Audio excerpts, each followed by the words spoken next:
Francisco chapter of the Links Incorporated, Dr. Valena Jenkins Monroe. Good afternoon. The San Francisco chapter of the Links Incorporated is an organization of talented and professional women committed to improving the lives of African Americans and the underserved in the San Francisco community. We have an emphasis on our youth through various programs, dynamic and transformational programs, like the arts, cultural, and education, programs like you're viewing today. Today, you have a treat. We have panelists that will be discussing the film, and hopefully you'll have an opportunity to ask them questions. Our moderator today is Belva Davis. She's an award-winning journalist who has covered race, gender, and politics for over 4 decades.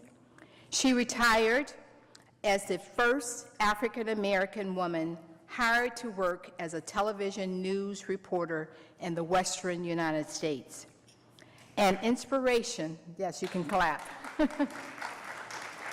It's certainly an inspiration for all of those that know Belva Davis. She demonstrated her commitment by being a member of the San Francisco chapter of the Links. Our panelist begins with James Redford, who's a writer, producer, and directs film and television. He's a co-founder and chair of the Redford Center, a nonprofit that includes the film Resilience, the biology of stress and science of hope. Then we have Claire Willhite, who's a licensed marriage and family therapist with over 10 years of experience providing therapy to individuals, couples, and families as the role of the Associate Clinical Director. She sees patients, families in treatment, and supervises the staff and therapists. Claire received her BA from Clark University in Massachusetts and her MA from the University of San Francisco. Next, we have Lyslynn. She has a very interesting first name, Lacoste, and she's an attorney who launched her career in youth development and juvenile justice. She's the director of Bayview Hunters Point community-based organizations, and she is here. She's a licensed New York bar attorney. Our final panelist is Lauran Cherry. Lauran is the president of the United Administrators of Oakland Schools and Educational Leadership as a coach in Alameda, Contra Costa. She is also a member of the San Francisco Links. Let's join me in welcoming our panelists this afternoon. Thank you. Well, good afternoon, everyone. Thank you for being out there. And there's nothing more rewarding than to sit on a stage like this with a topic that is dear to your heart and to look out and see that there is a group of people out there that, at least at this moment at Belva, if you don't kill it, will be just as interested as you are in this topic. And I know that you are, because all of us care about the next generation. So it's my job just to ask some questions of a few brilliant people. And of course, our start, I think, should be with the filmmaker himself. James, you've had this film to live with now for quite a bit of time, a couple of years. Yeah. And while reading about it for me is fresh, you've done this across the country. Tell me what has happened in between. Is your faith in this approach that it would make a difference in the lives of children and their parents? Is it holding up for you? Yeah. Well, I think, to see, it was almost 2 years ago to the day that we premiered at Sundance, and that was very exciting, a good start, a series of festivals. But the most interesting thing to me is that as time went on, it was the word of mouth in communities and grassroots organizations that were looking at this issue in their own communities and saw a chance to use the film as a primer about ACEs and toxic stress really all across the country. It just sort of bubbled up. We had a good platform set up to receive requests, and we were able to respond to them with my team at KPGR Films. So in that regard, we have literally had hundreds, I don't know, 800,000, I can't even put a number on it. It's beyond what we thought, but it's been extraordinary. All across the country. We have screened in every 50 states, and some of them multiple times. And in part because of the efforts of CYW, as well as Prevent Child Abuse America. We have these wonderful partners that, we're all trying to do the same things, and let there be no illusion about what it is to just be a storyteller versus people that are working in this every day. And if, I have to take a moment just to say, I'm really honored to be a guest of the Link on this day. I want to thank everybody who made this happen.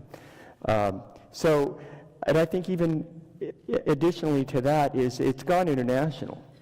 And we're still trying to figure out why the country of Scotland has declared themselves a toxic, stress-free country, and have screened this film in front of Parliament. It has changed health policy directly. It's had a concrete impact beyond anything we could have anticipated.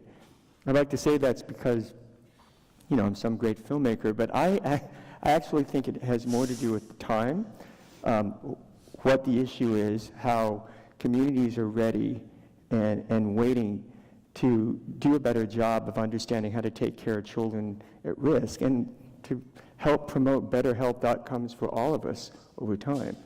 So it's been remarkable, and I'm sure there'll be more films to come, as there should be.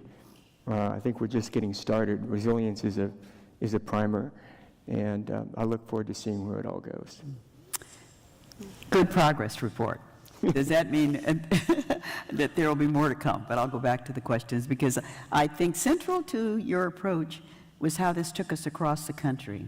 Yeah. Through different communities of size and interests and race, and found some good things to compare the outcomes that we get from not maybe being as well informed as we should, or having the right kinds of information and care that kids take. So we'll move right on into the care stage right now with Claire, who is the Associate Director of Clinical Programs for the Center for Youth Wellness right here in our own Bayview, Hunters Point area.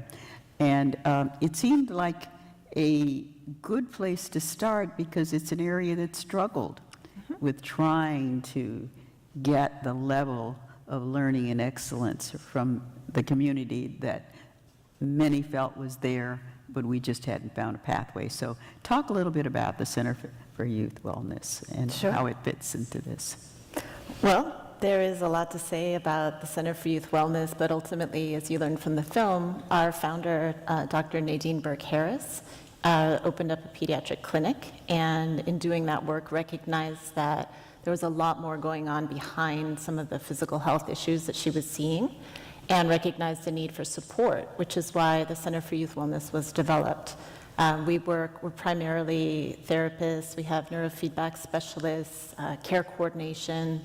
Care coordination is more like, it's like a case manager plus. It's really somebody who holds the families throughout their journey at the Center for Youth Wellness as patients are moving from therapy to maybe psychiatry or working with other families or groups. And so we offer multiple services with the objective of really educating our families about the strengths that they do have, as you saw in the film, and really just helping them to recognize that what they're experiencing is not unique, and that a lot of the behavioral issues that they're seeing in their children, which they often tend to complain about, is really coming from a different place. There is no child that wakes up in the morning and says, I want to behave really badly today. And there is no parent that doesn't want to provide unconditional love for their child. And so being able to point that out with the examples that we're constantly given through, I get phone calls every day from the school, my child is misbehaving, to really helping families understand why that is and creating that framework. so we can really see these families be resilient. You know, resiliency is not just something that you do intentionally, it's also a physiological feature, it's a biological feature, and it requires practice. It seems that one of the keys to all of this is this key to, I guess it's the biology Yes. of stress. And did it require a new approach on the part of you in the medical field as to a way in to a very difficult, tight spot for kids to figure out when they were being just kids and when they had things going on in their lives that were totally different? Can you talk a little bit about how you all came to that point that you became lead players in this whole process? Sure. Well, I will give the credit to Dr. Nadine Burke Harris because she is a very important figure in this movement. She's really more about not just providing the support within our clinic, but really spreading the message. Her goal is very lofty. She wants all children in this country to be screened for ACEs by 2028, which is a lofty goal. It's going to require a lot of work, but she's really into the movement building as opposed to just feeding her own individual practice. So I'm very honored to work with her. But ultimately, this idea of the biology is a wonderful tool for me as a clinician to help families understand that it's not because they're crazy, and it's not because they're disadvantaged, and it's not because they're bad people, but there's really something going on behind the scenes that is scientific. And when people understand that, it really helps to reduce a lot of the stigma that exists within the mental health field. And we like to think that we're not specifically a mental health clinic, but more of, you know, we're really working collaboratively with the pediatric clinic to bring the medical health and the behavioral health together to be treated as one. So, elements coming together, one of them, of course, again, is, I guess, looking at the office of, well, I don't want to go to the kids who've gotten into deeper trouble than they can handle. So maybe we'll talk about educational leadership at this point. Lauran, if you could, just what and how does a school district or a city or whomever approach a problem that now you've decided there should be a new approach in terms of science and other things that could create the problems you're dealing with as part of your job? So if you talk about that for a while. Certainly, thank you. I'd probably start off by saying this resilience piece that we're talking about really becomes relevant in the state of education when there is a shock to the educational system. We currently, I'd say probably roughly have maybe about 50 million students that are presently in public education. And not to be political, but when we have a new political system that is very clear about changing the current paradigm within public education to using public funds to support charter private schools, regardless of your political affiliation, that is a shock to public education as we currently know it today. And when this resilience kind of raises its head in childhood, in ACEs, we look at some of the same people. So in healthcare, we call them patients. In education, we call them students. And they're really the same people that we're touching. And so it gives us a very unique opportunity to look at this changing public landscape and really together, collectively, work towards identifying these inequalities and these inequities, because the outcomes are the same. The outcomes that are negative, but yet we have a unique opportunity in which we can turn that around. And this connectivity, this opportunity, this handshake of really lifting up healthcare disparities and the challenges that we're having in our language arts, our math, our science, is a unique opportunity. So across the nation, educators are really looking at a number of interventions. PBIS, which is which is positive behavioral intervention systems. We look at SEL, skills, social emotional learning. We're looking at restorative justice. We're looking at a number of opportunities in which we can create environments that are safe, that are engaging, because as Claire said, no child wakes up, no parent wakes up and says that they don't want to have a great day. Every one of you in this room knows a child, has a child, comes in contact with a neighbor, and you want the best possible outcomes for your children. So many people from many disciplines have had to come together around a problem we've known a lot about, but hadn't quite known how to go about approaching it. But so we'll go to the one thing that we did know how to do, and that was to refer children into a system. Quite often that meant that they were taken out of the mainstream. So, Lyslynn, why don't you talk about that? You're like the last stop, so to speak, for kids. And I don't mean the last stop eternally, but I meant in terms of their meeting the wall and the reality that the problem is somewhat deeper. Talk a little bit about what you do. Well, so I run a program called Bayview MAGIC, which stands for Bayview Hunters Point Mobilization for Adolescent Growth in our communities. And we're hoping we're actually not the last stop, but actually on the preventative side. So we work through the Office of the Public Defender, and we work with the community-based organizations, particularly in Bayview Hunters Point, which was featured in this film, to ensure that young people are don't find themselves in the system, in particular the juvenile justice system, so that my office doesn't see them later on as adults in the criminal justice system. So we approach the work in a collective impact model, where BMAGIC is actually the backboard organization that supports the many great organizations and city services that are serving children, youth, and families. And we do that collaboratively. We have a number of initiatives that help the resiliency and support the community. And one of the ones that I'm really proud of is our park initiative.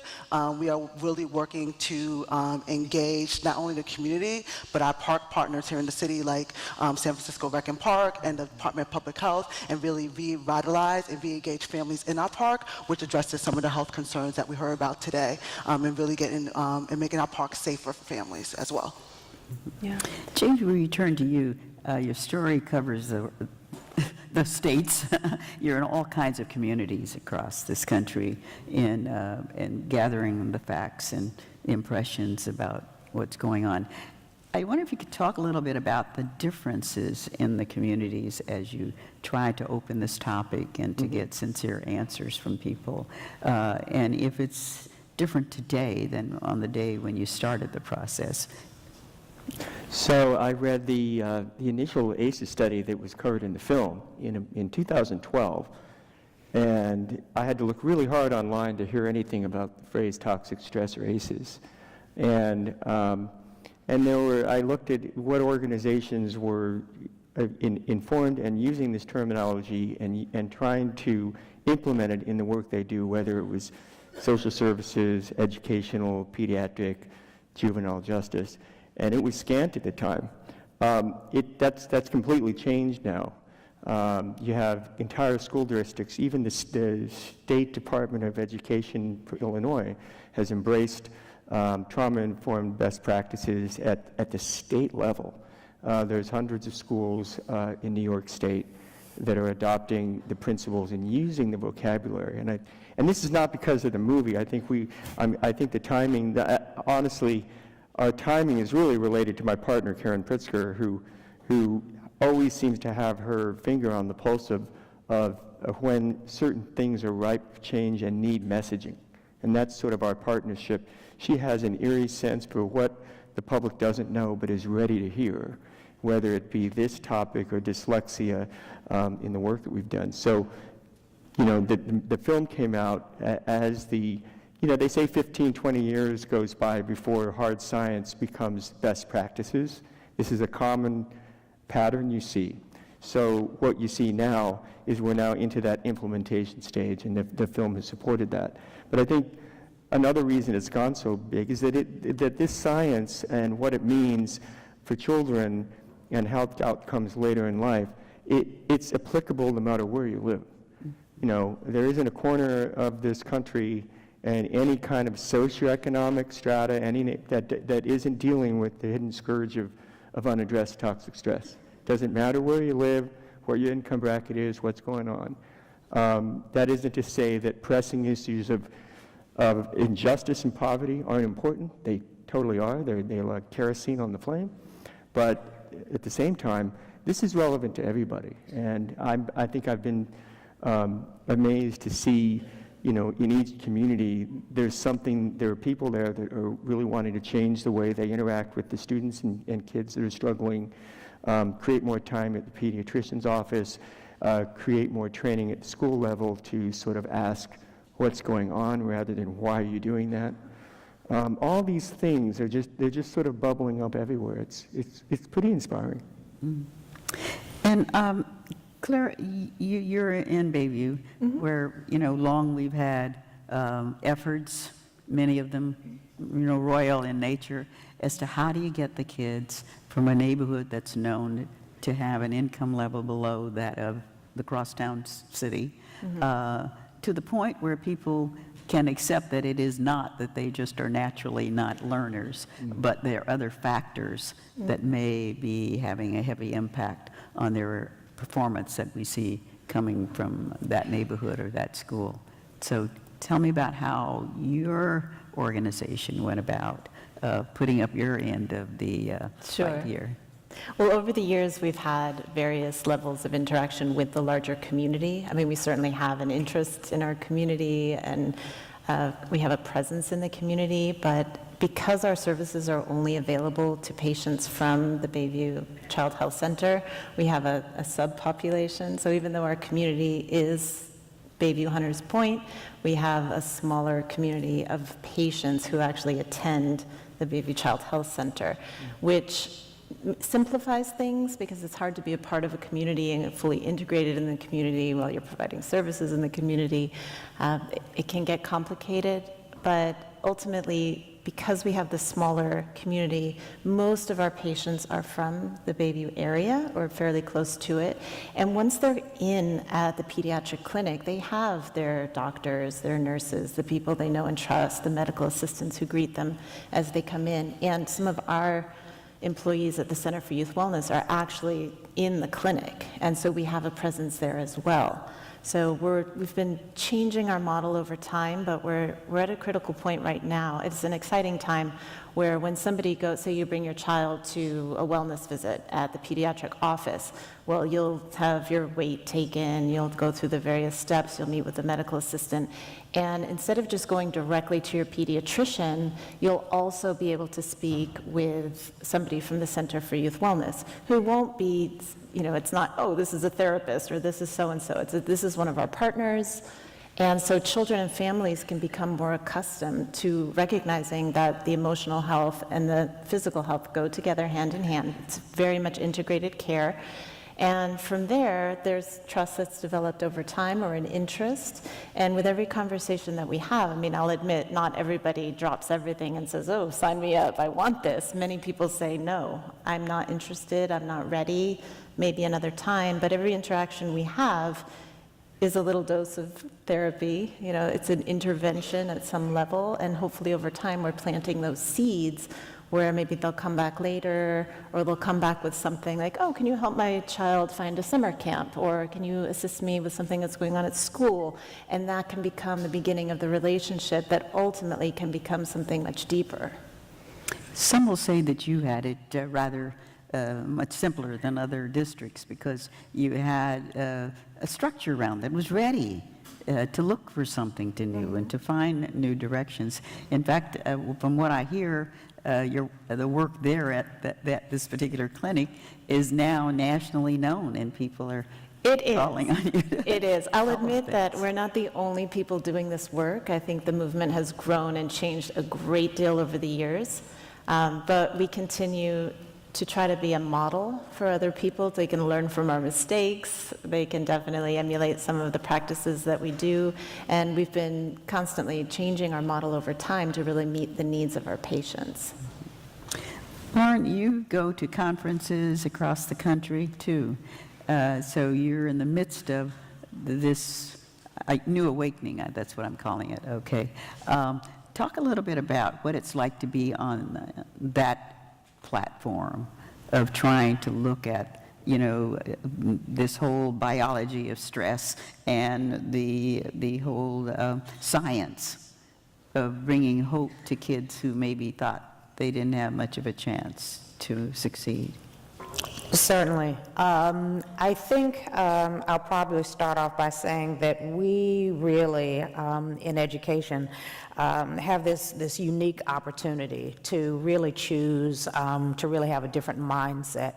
So instead of being punitive, beginning to have conversations with our community, being able to rally resources around coordination of student services. So very similar to what Jamie is talking about and Lucinda is talking about, is really how do we become more preventive and really have wraparound services for our students as opposed to just focusing on academics. So really when we talk about looking at the whole child, we're looking at providing and coordinating their services to begin to have healthcare clinics inside the schools to be able to not only look at academic indicators, but to look at those social emotional indicators so that we can begin to reach out and partner and provide therapeutic services. We can provide special ed services and look at them as interventions and not separate components,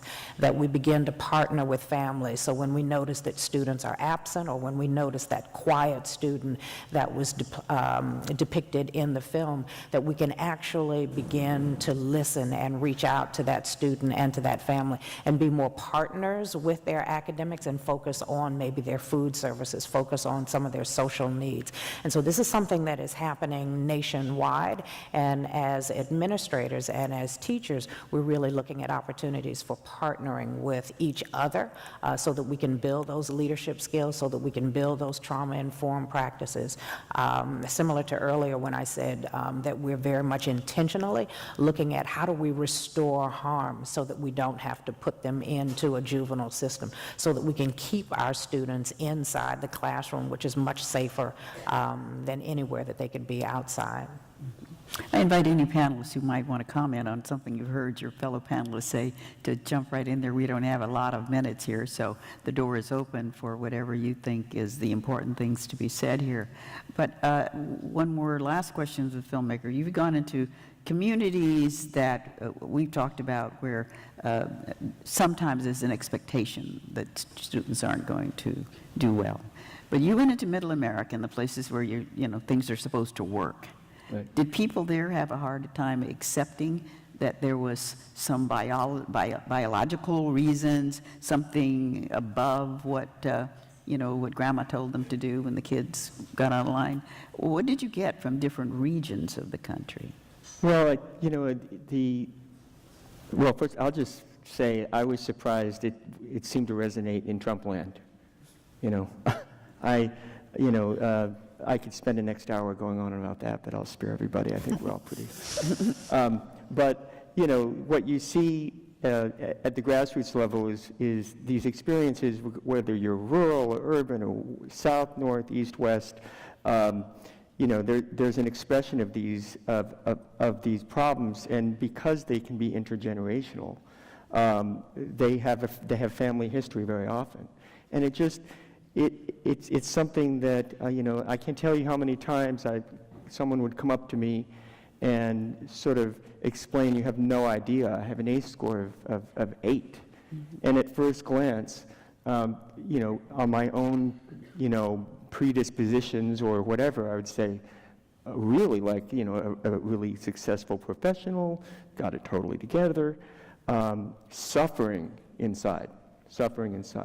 And I think the idea of the universality of the importance of the dialogue, and people feeling that it's okay to acknowledge and confront these things, both in their past as well as, bringing this conversation into the well-being of our children. This is kind of new, and I was surprised that that seemed to be applicable no matter where I went. Sometimes you'd see certain kinds, if you look at the list of 10 ACEs, some are more prevalent in certain areas of the country, but the scores, and the problems that we all face, as I said, are pretty universal. So it's one of those things that we can truly all rally around and do something about, despite of these divisive times. Yeah. We're down to just a few more minutes. Anybody on the panel that has something that has not been asked but you feel important to this discussion, there's a parent out there is hoping that somebody will give them the magic answer. I invite you to take the pleasure if you think there's something that you want to be sure that we get included here. I just want to add, this is my second time seeing this film, and I really wish that we had something like the Miss Kendra's List. I was telling Claire backstage when I was younger, I think those conversations and young people being able to have conversations around what was asked or being stated in Miss Kendra's List are really important. We see a bit of that happening, especially in the schools here around like restorative justice practices, some of those conversations picking up on some of the points that were made on that list, but I think the younger we can start implementing those type of conversations with our children and our young people, I think it's of real value. Mm-hmm. So from your point of view, where the scholars are looking at this too, I say that only because you attend the kind of meetings where this topic is a hot topic. So tell me a little bit about where your thoughts are now. So I think we have, this is a civil rights issue. There are many of us, and I think I can see some of you. We come from just this multicultural, cross-generational space in time. And I would probably challenge each and every one of us to get to know your neighbors. Go back to a time where we knew our neighbors, we reached out, we were not afraid of children that were walking the streets. We weren't afraid of the person that was across the street. Just go back to that place. We are in a unique opportunity, time and space, probably geographically, here in the Bay Area, both on the East Bay and here in the West Bay in San Francisco, where we are naturally rebel rousers. We have a unique time where we can go back and look at this space and time today as almost revisiting the Reconstruction period. And so I challenge each and every one of you to be courageous. You can start right here in this room. This is a safe space where, you ask your neighbors, you ask that person to the left or the right, your elbow partner, how are you doing today? How are your kids doing today? And what can we do? What can you do? What can I do to help you tomorrow when your child goes to school, when your child goes, when they go to school? What can we do to help you stay in school? What can we do to support? And that would be what I would challenge each and every one of us to do, because it starts right now. We can't wait for the government. We can't wait for this magical wand or pixie dust, but it happens right here. Each and every one of us has the courage, and we just have to spark each other, and hopefully something that one of us has said will resonate so that we can reach out and touch one another. We don't have to be afraid of each other, because every one of us counts. Every one of us matters. Yes, ma'am. Well, I don't know, 30 minutes went by awfully fast. I really want to thank each of you for taking a short period of time to deal with something. I mean, if you just told me the word stress, I'm worried, will I tip off somebody that I'm a stressed out person? I can imagine how a teenager would feel who wants to be like everybody else. So thanks to each of you on the panel for sharing with us. You're going to be told some more about how you can participate in solutions. That's coming up as soon as we sort of clear the stage. You stay where you are because you don't know what you can do until you look at the pieces of paper that are going to be handed out to you, and hope that you will fill them in and think about them. And my appreciation.